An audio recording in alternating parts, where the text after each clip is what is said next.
So today I want to do a little quiz so you can see if she actually does like you, or even just how good you are at recognizing signals that you might be getting. Let's say you're in a bar and you look across the length of the counter and you see a cute girl who glances at you briefly, does a quick hair flip, and then turns back to her friends. Is she into you? Eye contact is obviously a good sign, but you really can't tell from this example. She could just be adjusting her hair, and maybe she was looking at someone behind you. So let's say you're at the office and your cute coworker is waiting behind you to make some copies of whatever people make copies of, and she says, "Wow, do you think you could go any slower?" and then playfully punches your arm. Is she into you?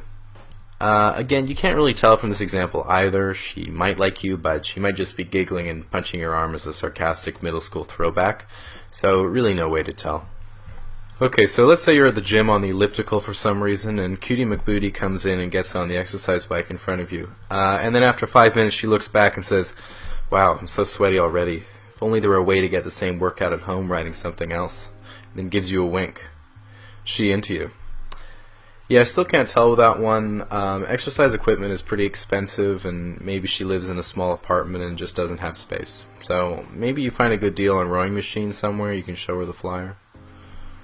Okay, so let's say you meet up with a friend that you've had coffee and drinks with a couple times, and she says, "I had a lot of fun on the last few dates we went on." That's a good sign because she thought those hangouts were actually dates, so suppose then she says, "How'd you like to come back to my place and watch Netflix tonight?"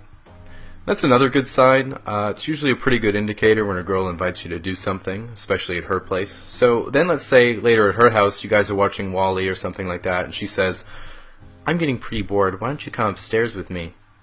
That's another great sign. She probably has something pretty interesting to do upstairs if it's better than watching Wall-E. So then after you go up there, all of a sudden she pushes you onto her bed, dims the lights, rips off her clothes, and you start having sex. Is she into you? Yeah, again, you really can't be too sure. It's pretty dark in the room, so she can't really see you properly. Maybe she's from Canada and was just being polite. Anyway, best bet is to just